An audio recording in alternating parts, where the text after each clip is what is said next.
శ్రీ మహాగణాధిపతయ నమ. ఈరోజు మనం జూన్ 2వ తారీఖు 2026వ సంవత్సరం నుండి గురుడు అంటే గురుగ్రహం తన ఉచ్ఛస్థానమైనటువంటి కర్కాటక రాశిలో ప్రవేశిస్తున్నాడు. ఈ పరాభవనామ సంవత్సరానికి రాజైనటువంటి గురుడు అత్యున్నతమైనటువంటి తన ఉచ్ఛస్థానమైనటువంటి కర్కాటకంలో ప్రవేశించటం వల్ల ద్వాదశ రాశుల వాళ్ళకి అత్యంత శుభ ఫలితాలు ఇవ్వబోతున్నాడు. వాళ్ళలో మరి ముఖ్యంగా ఇప్పుడు వృశ్చిక రాశి వాళ్ళకి ఏ రకమైన శుభ ఫలితాలు ఇవ్వబోతున్నాడు, ఈ గురువు యొక్క సంపూర్ణ శుభ ఫలితాలు అందుకోవాలంటే మనమేం చేయాలి, ఏం చేయకూడదు, ఏ రకమైన పరిహారాలు పాటించాలి, ఇటువంటి అనేక అంశాల గురించి మీకు నేను తెలియచేయటానికి ప్రయత్నం చేస్తాను. వీటితో పాటుగా ఒక చిన్న విషయాన్ని గమనించాలి. గత కొద్ది కాలంగా ఈ కాలసర్పదోషం అనేటువంటిది జరుగుతోంది. కరువులో అధిక మాసం అన్నట్టుగా జూన్ నెలలో అధిక మాసం కూడా వస్తుంది. వీటి వల్ల ఏమవుతుందంటే ఎక్కువగా చేసేటువంటి పనుల్లో సక్సెస్ రేట్ తక్కువ ఉంటుంది, శ్రమ చాలా ఎక్కువ ఉంటుంది, ఆశించినటువంటి ఫలితాలు రావు. ఇటువంటి అనేక ఇబ్బందుల నుంచి కూడా ఈ గురుగ్రహం మిమ్మల్ని చాలా సక్సెస్ఫుల్గా ఈ సమస్యల నుంచి బయటికి తీసుకురాగలుగుతుంది. దానికి మనం చేయవలసినటువంటి వివరాలు కూడా మీకు నేను తెలియజేయడానికి ప్రయత్నం చేస్తాను. దీంట్లో భాగంగా వృశ్చిక రాశి వారికి ఎలా ఉండబోతోంది అనేటువంటి అంశం గురించి మనం ఇప్పుడు కూలంకషంగా తెలుసుకుందాం. మొట్టమొదటగా వృశ్చిక రాశి వారికి ఎవరైతే వివాహ ప్రయత్నాలు చేస్తూ ఉంటారో వాళ్ళకి రాసి పెట్టుకోండి, మంచి సంబంధాలు కుదురుతాయి. మీరు ఊహించిన దానికంటే ఉన్నతమైనటువంటి సంస్కారవంతమైనటువంటి సంబంధాలు వస్తాయి. కాస్త జాగ్రత్తగా ప్రయత్నం చేయండి. ఇది మొదటిది.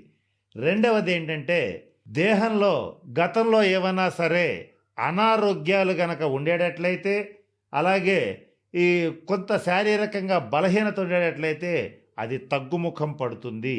దీర్ఘరోగులకి ఉపశమనం లభిస్తుంది. ఏ పని చేపట్టినా కూడా విజయం సిద్ధిస్తుంది. శరీరానికి సుఖం, మనసుకి ఉల్లాసం ఖచ్చితంగా ఏర్పడుతుంది. విశ్రాంతి లభిస్తుంది.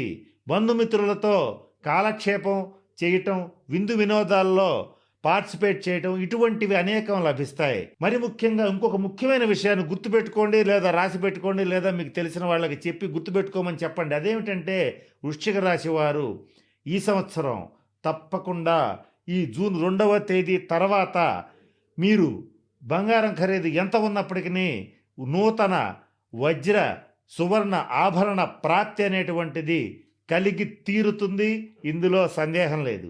అయితే ఎంత కలుగుతుంది అనేటువంటిది నేను గతంలో చాలాసార్లు చెప్పాను, ఇప్పుడు మరలా చెప్తున్నాను. మీ ఆర్థిక స్తోమత సహకరించేంత వరకు కూడా ఒక మధ్యతరగతి వాడికి కొంతే లభించవచ్చు, ఒక కోటీశ్వరుడికి అధికంగా లభించవచ్చు, ఏదైనా జరగచ్చు. మీ ఆర్థిక స్తోమతకు తగ్గట్టుగా నూతన వజ్ర ఆభరణ ప్రాప్తి, వస్త్ర అలంకార ప్రాప్తి జరిగి తీరుతుంది. శరీరంలో ఒక రకమైనటువంటి తేజస్సు వృద్ధి చెందుతుంది. ఇక మరి ముఖ్యంగా ఈ వృశ్చిక రాశిలో ఉన్నటువంటి వారికి సోదరీమణుల రీత్యా అంటే అన్నదమ్ములు కానీ అక్క చెల్లెల రీత్యా కానీ సంపూర్ణ సహాయ సహకారాలు లభిస్తాయి. గతంలో ఏదైనా సరే అన్నదమ్ముల మధ్య అక్క చెల్లెల మధ్య భేదాభిప్రాయాలు ఉంటాయి, అవి తొలగిపోతాయి. ఈ కోర్టు కేసులు అలాంటివి ఏమన్నా ఉంటే అవి ఒక పరిష్కారానికి, ఒక దారికి, ఒక రాజీకి డెఫినెట్గా వస్తాయి. వాళ్ళ యొక్క సహకారం ఎంతో కొంత ఈ వృశ్చిక రాశి వాళ్ళకి లభిస్తుంది. చాలా కాలం పాటు ఈ సోదర వర్గం నుంచి తీవ్రమైనటువంటి వ్యతిరేకతలు ఎదుర్కోవటం, వీళ్ళ వల్ల సోదరులకి వ్యతిరేకతలు రావటం, ఇలా అనేక రకాల డిస్టర్బెన్సెస్ అన్నీ కూడా దాదాపుగా ఆ ముగింపు దశకు వచ్చేటువంటి కాలంగా ఈ కాలాన్ని చెప్పవచ్చు. ఈ అవకాశాన్ని జాగ్రత్తగా వినియోగపెట్టుకుని బంధుత్వాల్ని నిలబెట్టుకునే దిశగా మీ వైపు అడుగులు వేయటం అనేటువంటిది జరుగుతుంది. ఇది మీకు కూడా ఎంతో సంతోషాన్ని ఇచ్చేటువంటి అంశంగా పరిణమిస్తుంది. ఇకపోతే వృశ్చిక రాశి వారికి సంతానపరంగా ఎంతో సంతోషదాయకమైనటువంటి వార్తలు వినడం అనేటువంటిది జరుగుతుంది. అంటే మీ సంతానంలో ఎవరికైనా సరే ఒకళ్ళ వివాహ ప్రయత్నం చేయాలనుకోండి, ఉదాహరణకి వాళ్ళకి ఆ వివాహ ప్రయత్నాలు సఫలీకృతం అవుతాయి, మంచి సంబంధాలు కుదురుతాయి, మంచి మీ యొక్క పేరు ప్రతిష్టలకి అనుకూలమైనటువంటి సంబంధాలు మీ దగ్గరికి రావటం అనేది మీకు సంతోషాన్ని ఇస్తుంది. అలాగే మరొక ఉదాహరణలో మీ సంతానంలో ఒకళ్ళని ఉద్యోగరీత్యా గానీ, వ్యాపార రీత్యా గానీ కొంత డబ్బులిచ్చి వ్యాపారం పెట్టించటం గానీ, ఉద్యోగంలో వాళ్ళు అభివృద్ధి చెందటానికి మీరు ఆర్థిక సాయం చేయటం గానీ, వాళ్ళు విదేశాలకు వెళ్ళే అవకాశం ఉంది గనక దానికి ఖర్చు పెట్టడం గానీ, దానికి బ్యాంక్ లోన్స్‌కెళ్ళటం గానీ, ఇలాంటివి ఏది చేసినా కూడా డెఫినిట్‌గా సక్సెస్ అయి తీరుతుంది. ఇందులో సందేహం లేదు. అటువంటి గ్రహస్థితి వృశ్చిక రాశి వారికి జూన్ 2 నుంచి రాబోతోంది. ఇంతవరకు బానే ఉంది.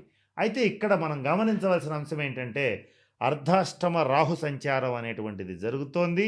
దీనివల్ల మీరు చేసేటువంటి పనుల్లో ఆటంకాలు కలగటం, ఒక్కొక్కసారి ఏమీ ఆలోచించకుండా ఇవి ఎంత చేసినా కూడా ఇక నా వల్ల కాదని కొన్ని మధ్యలో వదిలేయటం, ఎంత ప్రయత్నం చేసినా కూడా మీ చెయ్యి దాటిపోవటం, ఇటువంటివన్నీ కూడా గతంలో జరిగినాయి. వాటిని కూడా రద్దు చేస్తూ ఇంకా మాట్లాడితే వాటిని కూడా ఓవర్‌కమ్ చేసి అంటే అధిగమించి గురుడు మీకు శుభ ఫలితాలు ఇవ్వబోతున్నాడు. ఇది ముఖ్యంగా మీరు వృశ్చిక రాశి వాళ్ళందరూ కూడా గుర్తుపెట్టుకోవాల్సినటువంటి అంశం. మీ ధనస్థానాధిపతి అయినటువంటి గురుడు ఉచ్చ స్థానంలో ఉండడం వల్ల మీకున్నటువంటి అన్ని రుణాలు తీరతాయి. దానితో పాటుగా ఆర్థికంగా అభివృద్ధి పథంలో దూసుకు వెళ్ళగలుగుతారు. వృశ్చిక రాశి వాళ్ళు రాసిపెట్టుకోండి కావాలంటే, మీరు తప్పనిసరిగా ఒక స్థిరాస్తిని పొలం గాని, ఇల్లు గాని, స్థలం గాని కొనుగోలు చేసి తీరతారు. రాబోయే సంవత్సర కాలంలో ఇది జరిగి తీరుతుంది. జూన్ 2 తర్వాత నుంచి రాబోయే సంవత్సర కాలంలో జరిగి తీరుతుంది. మీరు ఆలోచించాల్సిన అవసరమే లేదు. ఇది సొంతింటి కల ఖచ్చితంగా నెరవేరుతుంది. మీరు ధైర్యంగా ఉండవచ్చు. ఇది ఖచ్చితంగా జరుగుతుంది. ఇకపోతే వృశ్చిక రాశి వారికి నూతన వాహన ప్రాప్తి కలుగుతుంది. అంటే ఖచ్చితంగా ఒక వాహనాన్ని కూడా కొనుగోలు చేస్తారు. ఇప్పుడు నేను చెప్పిన అన్ని అంశాలు దాదాపుగా వాళ్ళ వ్యక్తిగత జన్మ జాతక రీత్యా జరుగుతున్నటువంటి దశాంతర దశల రీత్యా ఇవి ఖచ్చితంగా జరుగుతాయి. మీరు ఆలోచించాల్సిన అవసరం లేదు. చాలా ధైర్యంగా మంచి ఆత్మవిశ్వాసంతో ముందడుగు వేయవచ్చు. మరి ఇటువంటి పరిస్థితుల్లో వృశ్చిక రాశి వాళ్ళు కొన్ని పనులు చేయకూడదు, కొన్ని పరిహారాలు చెయ్యాలి. వాటిల్లో మొట్టమొదటిది చేయవలసిన పరిహారాలు చెప్తాను. అదేంటంటే, గురువు యొక్క అనుగ్రహాన్ని సంపాదించుకోవడం కోసం పసుపు రంగు వస్త్రాలను కానీ, తెల్లటి వస్త్రాలను కానీ ధరించండి. లేదా కనీసం పసుపు రంగు కర్చీఫ్‌నైనా దగ్గర పెట్టుకోవడానికి ప్రయత్నం చేయండి. అలాగే ఈ వృశ్చిక రాశి వారు మరి ముఖ్యంగా దత్త మందిరాన్ని సందర్శించండి. దత్తాత్రేయ స్వామి వారిని ఆరాధించండి. గురు చరిత్ర పారాయణ చెయ్యండి. నిత్య శివారాధన చెయ్యండి. ఈ శివారాధన చేసే క్రమంలో స్త్రీలైనా పురుషులైనా అలాగే ఏ జాతి కులం మతంతో సంబంధం లేకుండా ఎవరైనా సరే శివారాధన చేయవచ్చు. దీనికి జాతి కుల మత లింగ భేదం అనేటువంటిది లేదు. అందరూ శివారాధన చేయవచ్చు. ఇది నిర్వివాదమైనటువంటి అంశం. శివారాధన ఎందుకు చేయాలంటే, ఎవరైతే గురువు యొక్క అనుగ్రహాన్ని కోరుకుంటారో వాళ్ళు ఖచ్చితంగా శివారాధన చెయ్యాలి. ఇకపోతే మరిన్ని శుభ ఫలితాలు రావడం కోసం గురువుకి సంబంధించిన ఈ పరిహారాలు చేయండి. వీటితో పాటుగా చేయకూడని పనులు కొన్ని ఉన్నాయి. అవేంటంటే, అనవసరమైనటువంటి వాగ్వివాదాల జోలికి పోవద్దు. అనవసరంగా ఎదుటి వాళ్ళలో ఉన్నటువంటి లోపాలని తప్పుల్ని ఎత్తి చూపించటం ప్రయత్నపూర్వకంగా మానుకోండి. దీనివల్ల వచ్చేటువంటి లాభం రాకపోగా అనవసరమైనటువంటి ఇబ్బందులు, రుణాలు, రోగాలు, తలకాయ నొప్పులు, గొడవలు, తగాదాలు అనేకమైనటువంటి ఏర్పడతాయి. వీటిని ప్రయత్నపూర్వకంగా మానుకోండి. మీరు మంచి చెప్పినా చెడు చెప్పినా ఏం చెప్తారనేది అనవసరమైన విషయం. ఎదుటి వాళ్ళ జీవితం వాళ్ళ వ్యక్తిగతం. వాళ్ళ వ్యక్తిగతమైన జీవితాన్ని వాళ్ళు బాగు చేసుకుంటారో పాడు చేసుకుంటారో వాళ్ళ ప్రాప్తానికి వాళ్ళని వదిలిపెట్టడం అనేటువంటిది వృశ్చిక రాశి వాళ్ళకి మరి ముఖ్యంగా చెప్పదగినటువంటి సూచన. కనుక నేను చెప్పినటువంటి అన్ని విషయాలని పరిశీలించి కాస్త దృష్టిలో పెట్టుకుని వృశ్చిక రాశి వాళ్ళు తగిన శాంతి పరిహార క్రియల్ని పాటించి అష్టైశ్వర్యాలతో భోగభాగ్యాలతో ఉండాలని మనస్ఫూర్తిగా పరమేశ్వరుని ప్రార్థిస్తూ సెలవు తీసుకుంటున్నాను. స్వస్తి.